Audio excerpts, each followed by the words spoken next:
Olá meus queridos, eu sou o Tirsnewt e hoje é dia de debater sobre um assunto que tem incomodado muita gente, incluindo este que vos fala, que é a quantidade absurda de filmes de terror estúpidos que têm surgido, tendo sido inventado até o contramovimento do pós-horror para tentar balancear um pouco as coisas, porém como esse vídeo não é sobre o pós-horror, eu vou guardar esse assunto pro futuro. No momento eu quero falar só porque tem surgido tanto filme merda mesmo. Então, se você tá chegando agora e esse é o primeiro vídeo do canal que tá vendo, eu te convido a curtir o vídeo e se inscrever no canal. Upo vídeos com uma frequência de mais ou menos 12 dias, eu sei que é muito, mas o conteúdo é de qualidade, eu garanto. Agora, vamos abordar logo o assunto.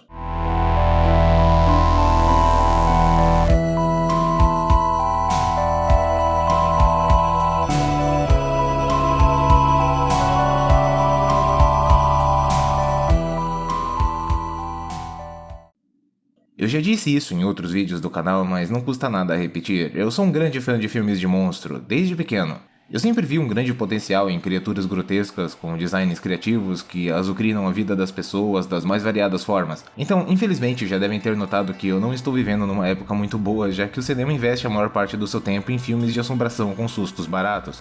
Aliás, eu tô muito feliz que sejam filmes de assombração, porque se fossem com criaturas físicas, a coisa seria ainda mais tosca. O que me leva ao primeiro ponto do assunto. É muito difícil trabalhar em um filme de terror qualquer coisa que não seja um ser incorpóreo com poderes sobrenaturais. A resposta do porquê é assim é bem óbvia, mas eu vou contextualizar. Imaginem uma família humilde, morando num subúrbio, em uma casinha de tábua velha. Tá tudo normal na vida deles, até que de repente eles começam a ser atormentados por uma força invisível, limitada não por paredes, barricadas ou balas, mas apenas por orações, crucifixos e artefatos mágicos. Sou o clichê? Aposto que muita gente pensou em pelo menos uns 6 filmes, sendo alguns bons, outros nem tanto. Agora quero que imaginem uma cena específica. A personagem vem caminhando pelo corredor, aí ela vê a porta de um dos cômodos se abrindo. Ela pensa que é o seu irmão mais novo, mas como é um filme de terror, é claro que ela não vai andar como um ser humano normal até lá, né? Ela vai se esgueirando. Se estiver com uma lâmpada de óleo na mão, melhor ainda. Então ela olha devagar pelo batente da porta, a trilha sonora de violinos começa a crescer, crescer, crescer e então corta pro quarto vazio. A música para. Corta de volta para a personagem, ela se vira aliviada, a câmera se move um pouco mais rápido que ela e foca por instantes um ser humanoide terrível. A personagem grita e é arrastada por uns 4 metros, então tudo acaba, deixando apenas uma marca de mão com unhas compridas no tornozelo dela e uma audiência aterrorizada, ou pelo menos uma audiência de 16 anos aterrorizada. Qual o problema disso? Nada, se esse tipo de coisa acontecesse em apenas um filme ou outro, mas eu acho que já deu pra perceber que isso já se tornou uma tendência. E quer saber por que esse tipo de coisa é estúpida? Porque fantasmas e demônios não são personagens que seguem uma lógica universal. Eles seguem a lógica que o roteiro precisa naquele momento. Na cena que eu descrevi agora há pouco não aconteceu absolutamente nada. Obviamente, se isso rola na vida real, a gente se borra todo, mas esse tipo de coisa também não acontece na vida real. Geralmente pessoas que veem fantasmas ou até mesmo demônios relatam ocorrências completamente diferentes disso, sempre mais sutis e de efeito mais lento, o que na minha opinião é muito mais assustador. A personagem do meu exemplo levou um susto, sentiu por instantes que corria perigo de vida, rolou uma breve cena que remete ao ataque de um monstro e então tudo acabou. E a audiência não tem escolha se não aceitar porque... é um espírito, eles são imprevisíveis mesmo. Como você contorna uma situação dessas com um assassino ou um monstro criado em laboratório ou um lobisomem ou um alienígena? Se você estabelece que o seu antagonista possui presas e garras afiadas, então quando ele entra em contato com qualquer personagem, esse personagem vai no mínimo sair gravemente ferido. E esse é o motivo pelo qual filmes de terror com criaturas físicas possuem personagens pra cacete. E esse é um dos principais motivos pelo qual hoje em dia se produzem tão poucos filmes assim, porque é difícil escrever uma história interessante onde os personagens de destaque conseguem sobreviver a algo mais forte que eles, sem que isso soe uma forçação de barra tremenda. Então é sempre mais fácil apostar na boa e velha assombração. Eu acredito que justamente por não possuírem regras claras, fantasmas e demônios acabam aterrorizando mais as pessoas. Não porque eles são possivelmente ilimitados, mas porque as situações em que os personagens se encontram tendem a ser mais verossímeis. Afinal de contas, a entidade não precisa matar meia dúzia de desconhecidos para a gente entender que ela é perigosa. Por outro lado, tentem ver isso de um ponto de vista mais macro e menos micro. Uma história intimista sobre algo horrível acontecendo com uma ou um grupo de pessoas,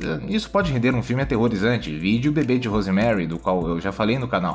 Mas e quando esse algo horrível é um ser inteligente e senciente que deliberadamente dedica o seu tempo a encher o saco dessa pessoa ou grupo? Isso não soa no mínimo deslocado? Vamos tomar Invocação do Mal 2, que é um filme de assombração que eu gosto muito como exemplo. Aquela freira é provavelmente um amálgama de tudo que existe de errado com os filmes de horror hoje em dia. Primeiro porque ela é um demônio que assume a forma de uma freira com dentes de tubarão. Me explica por que um ser de outro plano precisa se parecer com uma freira com dentes de tubarão. Ah, deve ser porque é assustador. Ok, à primeira vista é mesmo, mas não seria muito pior se fosse só uma freira? E os poderes dela, ela faz até cair raio do céu, tudo isso pra matar uma garotinha. Vocês conseguem mensurar o absurdo que é isso? O antagonista do filme é um fantasma, um demônio, um monstro e ainda por cima um vilão de filme de super-herói, tudo ao mesmo tempo. Porque aparentemente mover móveis e bater portas por quase todo o filme era só um hobby dela, e logo depois fazer a casa tremer e mudar o clima virou uma opção mais viável. O outro ponto que surge por consequência desse é que os estúdios caem na zona de conforto, e que tende a acontecer quando você transforma a arte em negócios. Esse sempre foi o mártir de qualquer mercado audiovisual. Mesmo quando a coisa começa como um projeto sincero de um diretor ou roteirista talentoso, as intervenções do estúdio podem sempre destruir o produto final. O lance é que, se você vive apenas de pesquisa de público e tendências, você não se arrisca,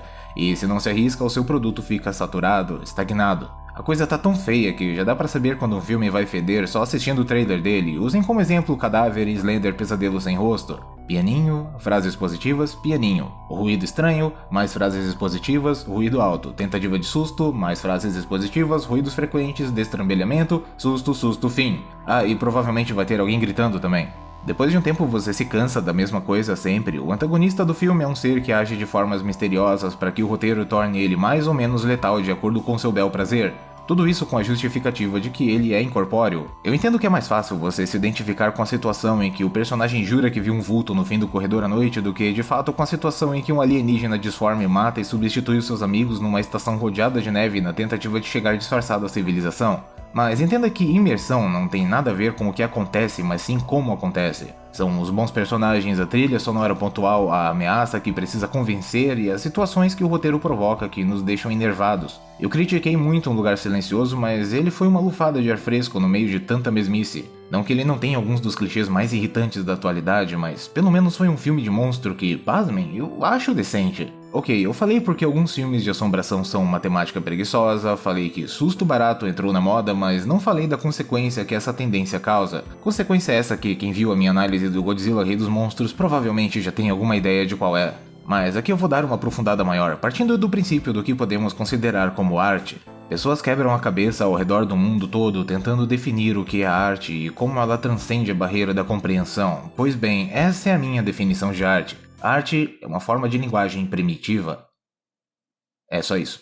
O lance é que não importa o que você faça, se é bem feito ou não, se é bonito ou feio, se é sanitizado ou sórdido. Se você faz com a intenção de comunicar algo, sem utilizar dos meios mais diretos e convencionais, você fez arte. Então, quando você ver uma pessoa apontando para algo que ela considera imoral ou mal feito e dizendo que não é arte só porque aquilo não é socialmente aceito, essa pessoa está sendo moralista e nada mais. Tá, mas se é assim, então arte não é nada especial?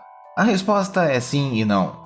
A arte, por definição, não tem nada de especial, ela é mais uma forma de linguagem que sobreviveu até os dias de hoje porque ela fala direto com os nossos instintos e sentimentos. E como somos seres dotados de grande carga sentimental, nós adoramos a arte. O mundo dominado por robôs, por exemplo, teria extinguido o conceito de arte há muito tempo. Afinal de contas, é muito mais fácil ter uma aulinha sobre como trabalhar em equipe é mais eficaz do que ler uma série de 10 livros que precisa te fazer chorar para você valorizar uma mensagem simples dessas. De certa forma, eu me arrisco a dizer que somos viciados em arte e, por consequência, supervalorizamos ela, e é uma forma de loucura socialmente aceita, como o amor.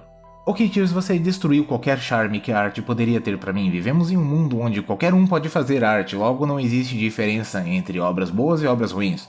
Na verdade existe sim, e agora voltamos pro assunto principal do vídeo. Existem conceitos universais que artistas tomam para si e até mesmo subvertem em prol de criarem as suas obras. Conceitos esses que, se você quebra, seu trabalho ainda pode ser considerado válido como arte, mas possuirá menos valor dentro das camadas da sociedade consumidora, como, por exemplo, um eixo de cena mal encaixado. Quando se filma um diálogo, existe uma coisa chamada eixo de cena, que é basicamente o grau em que a câmera vai estar posicionada de forma que não crie uma confusão na cabeça do espectador.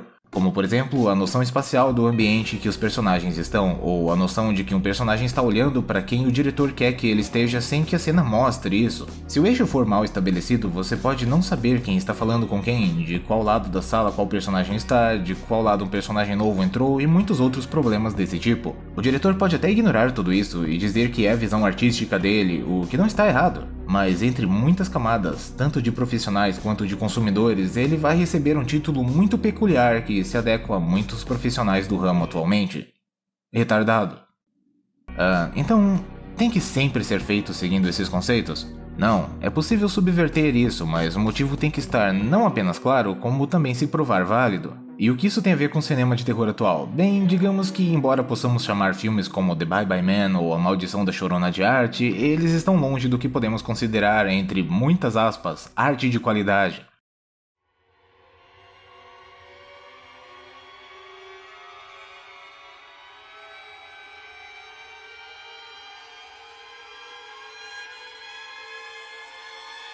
Esse maldito violino que você tá ouvindo aí, me fala quantas vezes não escutou isso em algum filme, é insuportável. Chegou num ponto em que já nem é mais clichê, é tortura. E por que alguma equipe de sonoplastia em sã consciência continuaria colocando essa porcaria em todo o santo filme? Eu acho, só acho, que é porque uma parcela do público ainda se assusta com isso. Tá bom, eu vou ser direto, eu estou sim colocando a culpa de tanto horror mambembe no público, e o motivo disso está no capitalismo. Nós precisamos dele, mas sinceramente, não é porque é perfeito, mas sim porque é a melhor opção que temos. No vídeo do Godzilla eu citei o que eu chamo de democracia da carteira, e é a melhor forma de você votar no que fica e no que sai no mercado, e se tem uma coisa que essa insistência em filmes repetitivos que Hollywood faz nos mostra, é que tem gente pra caralho votando em sim com as suas carteiras para essas bombas. Então, quando sair a Invocação do Mal 7 e Annabelle vai para o inferno, dirigido pelo montador do primeiro filme, não reclame do estúdio, eles só estão fazendo o que toda firma faz, correndo atrás de aumentar o seu giro de capital anual. Então o estúdio é isento de culpa. Olha, se tratando de Hollywood em específico, é difícil chegar a uma resposta. O mercado cinematográfico norte-americano é simplesmente colossal, é como um castelo de cartas. Não dá pra remover uma peça sem esperar que isso afete todo o resto. Eu acredito que com tanta gente somente interessada em negócios, mantendo esse castelo sempre erguido, seja muito difícil o espaço para algo genuinamente criativo ou até mesmo experimental chegar por lá. Mas se as coisas sempre foram assim, então por que no passado tínhamos tantas podreiras, mas também tantos clássicos? Por que hoje em dia dependemos de estúdios pequenos, às vezes até mesmo independentes, para nos agraciar com obras verdadeiramente expressivas como A Bruxa? Por que o público reagiu tão mal a esse filme? Eu imagino que, infelizmente, hoje cinema de horror virou sinônimo de diversão escapista. Eu já ouvi falar de pessoas que realmente sentem medo dessa boneca que mais parece um travesti que acabou de ser espancado. Ao mesmo tempo, quando um filme possui alguma chance de ser bom, eles entopem ele de efeitos digitais e estragam qualquer chance de suspense que poderia existir. Não me levem a mal, às vezes saem coisas boas sim, até mesmo no subgênero saturado dos fantasmas e demônios, James Wan que o diga, mas no geral é apenas genérico. E isso é o que eu não entendo, estamos falando de terror aqui, o gênero que supostamente deveria se arriscar mais, utilizar tabus como temas, subverter expectativas e nos dar o que pensar por dias. Quando eu penso em terror, eu penso em algo que vai me incomodar no sentido de me deixar aflito, como Possum. E não me incomodar no sentido de me fazer perceber que eu já vi o diacho do filme inúmeras vezes antes, só que com nomes e personagens diferentes. Chega uma hora que você começa a se perguntar por que as pessoas se contentam com tão pouco, com a mesma cinematografia genérica, a mesma falta de atenção nos personagens, ao abuso quase imoral de expositividade.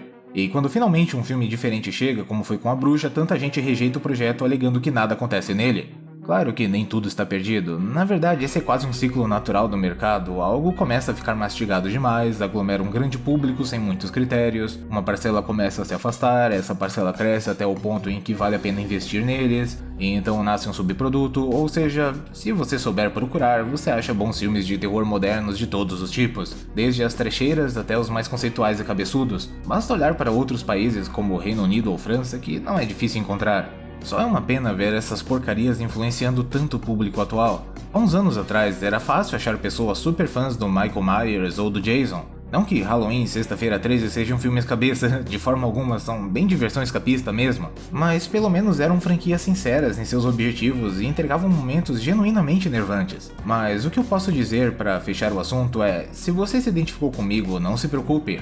As coisas vão melhorar cedo ou tarde, no momento estamos com essa moda revivalista dos anos 70 e 80, até Halloween ganhou mais um reboot, mais um de uns 400 outros, mas ganhou. Claro que eu não espero que a gente fique preso nessa nostalgia dos anos 70 e 80 para sempre, mas pelo menos temos muito que aprender por lá, como o ritmo mais lento e a tensão crescente, coisas que andam muito em falta hoje em dia. Eu torço por esse mundo onde o terror volte a ser assustador sem que precisemos ficar criando subgêneros só para classificar os que são bons. Eu acho isso bem triste e decadente na verdade. Então, lembre-se, você vota com a sua carteira. Seja consciente. Hey, eu lamento se você estava esperando uma review, mas eu achei o assunto pertinente o bastante para trazer um vídeo sobre ele. Sem falar que eu tava com vontade de fazer alguma coisa um pouco diferente. A boa notícia é que eu estou pensando em fazer vídeos semanais. No começo do canal eu fazia vídeos a cada 2 dias, mas isso é inviável devido ao tanto de edição que eu faço atualmente. Mesmo assim, um por semana pode me ajudar a crescer mais rápido. Aliás, sabe o que também pode me ajudar a crescer mais rápido? O seu joinha e a sua inscrição. Claro que antes eu te convido a ver outros vídeos do canal, eu garanto que você vai gostar. E esse vídeo vai ficando por aqui. Se você me acompanhou até aqui, você deve ser uma pessoa muito especial. Muito obrigado pela atenção, eu vou indo nessa e até logo.